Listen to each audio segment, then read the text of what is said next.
Lo primero que tenemos que decir es que la hipertensión no es una enfermedad, sino un factor de riesgo. Es importante saber que una persona es hipertensa porque las personas hipertensas tienen más riesgo de producir enfermedades cardiovasculares, sobre todo el accidente cerebrovascular. Hay que tener en cuenta que el ser hipertenso multiplica por más de 2 veces el riesgo de tener un ictus. Por eso es importante conocer que una persona es hipertensa.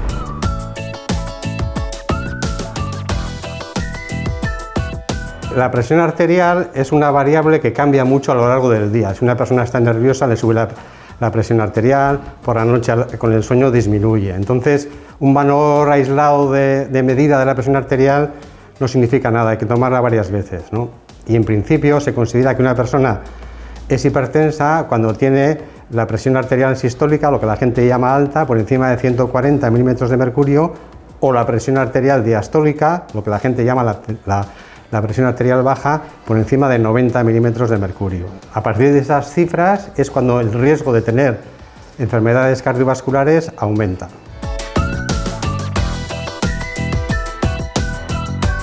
La prevalencia de hipertensión arterial es muy frecuente, aumenta sobre todo con la edad. La gente mayor, a medida que nos hacemos mayores, la incidencia de la presión arterial sube. Y además es diferente en hombres que en mujeres. En los hombres es más alta la prevalencia de hipertensión arterial. Podríamos decir que por encima de la población adulta, en mujeres hasta el 35-40% pueden llegar a ser hipertensos, y en los hombres un poco más, casi hasta el 50%, sobre todo en las personas de más edad.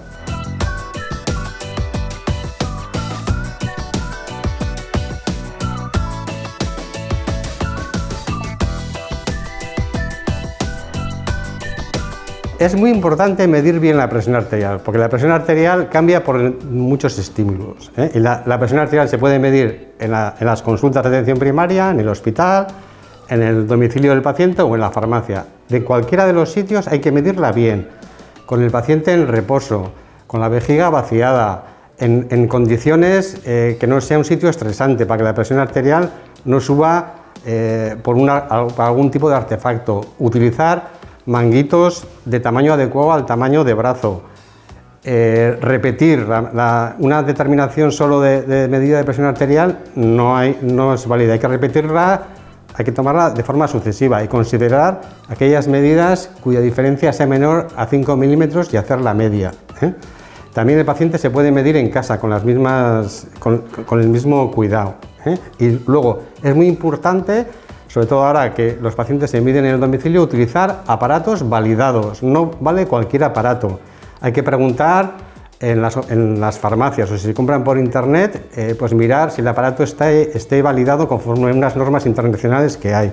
También en internet hay páginas oficiales donde te dicen qué aparatos están validados. Por ejemplo, los aparatos de muñeca, que se mide la presión arterial en la muñeca, que son muy caros, no todos están validados. Hay que saber muy bien qué tipo de aparato se compra. Sobre la medida de presión arterial hay que tener una cosa en cuenta muy importante, que es el efecto que produce el sanitario a la hora de medir la presión arterial. Por ejemplo, los pacientes cuando van a un hospital les sube la tensión arterial y luego cuando se la toman en casa la tienen bien. Eso es lo que se llama el fenómeno de bata blanca, que es el incremento de la presión arterial que produce la presencia de un sanitario, ¿no? Cuando ese incremento hace que un paciente tenga las cifras por encima de 14,90, se habla de la hipertensión de bata blanca, que es muy frecuente, ¿eh? Sabemos que además que el tipo de profesional determina la magnitud del efecto de bata blanca. Por ejemplo, cuando la toma el médico es mayor que si la toma la enfermera. Por eso la presión arterial en principio la tiene que tomar mejor una enfermera. En las oficinas de farmacia, por ejemplo, también hay efecto de bata blanca, pero es menor. Las tomas de presión arterial en farmacia son equivalentes a las tomas de enfermería en consultorio, ¿eh?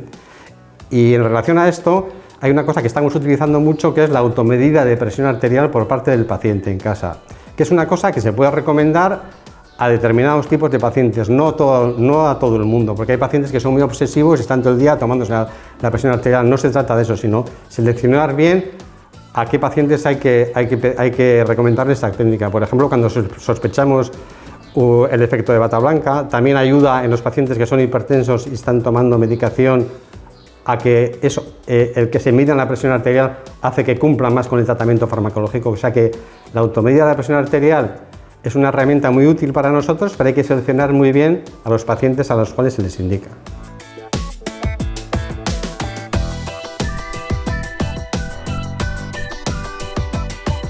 Para prevenir la hipertensión arterial, lo mismo que para cuando diagnosticamos una persona de hipertensión, lo primero que hay que indicar son unas medidas que tienen que ver con los hábitos y estilos de vida saludables, ¿no? Que son aplicables a cualquier persona, en principio adulta, que son la práctica de ejercicio físico. No hace falta apuntarse a una maratón, basta con hacer, a lo mejor, pasear 1 hora 3 veces a la semana.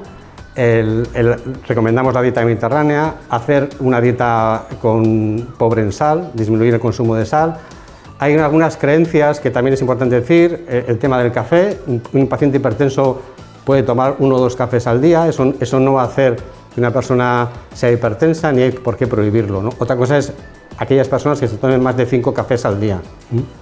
O sea, dieta, ejercicio y prevenir la obesidad, tanto para prevenir la hipertensión como para tratar a una persona hipertensa.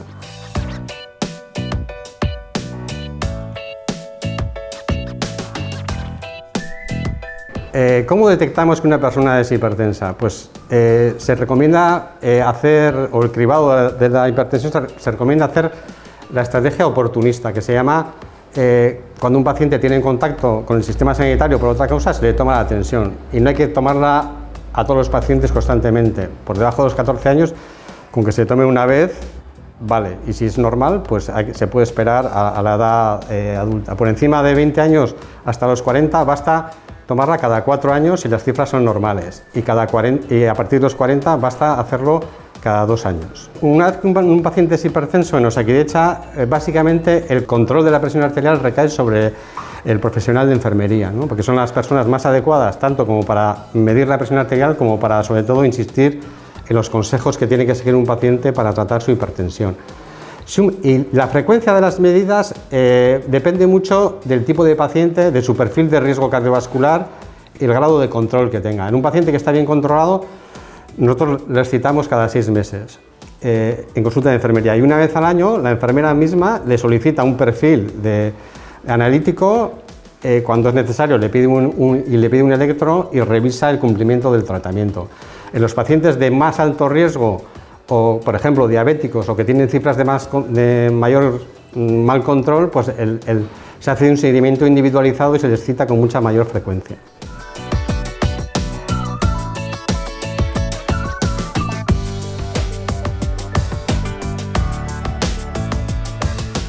¿Cuándo habría que consultar con un profesional sanitario ante unas medidas de presión arterial elevadas? Bueno, esto también habría que aclararlo bien, porque, como he dicho anteriormente, la presión arterial varía mucho, y si tú haces ejercicio, o tienes un disgusto, puedes tener la tensión arterial elevada sin ningún compromiso para tu salud. Entonces, es muy importante saber que la presión arterial elevada puede no producir síntomas.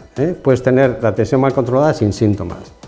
Tendrías que preocuparte cuando tengas una presión arterial elevada por encima de 18 de sistólica o de 110 de diastólica de forma permanente, ¿no? Sobre todo si existen algún tipo de síntomas, como pueden ser una cefalea intensa, vómitos o dificultad para respirar. En este caso sí que habría que acudir al centro de salud. A nosotros nos pasa muchas veces que nos vienen gente que le han tomado la presión arterial elevada en la farmacia porque estaban nerviosas, nos las remiten con urgencia, vienen encima más nerviosos, les hacemos esperar un rato en la consulta y les medimos varias veces y disminuyen y se van a casa tranquilamente. Muy pocas veces vemos lo que se llaman las emergencias hipertensivas, que ya van con otro tipo de síntomas, y esas sí que obligan al paciente a trasladar a un hospital, pero eso yo diría que es excepcional en los últimos tiempos.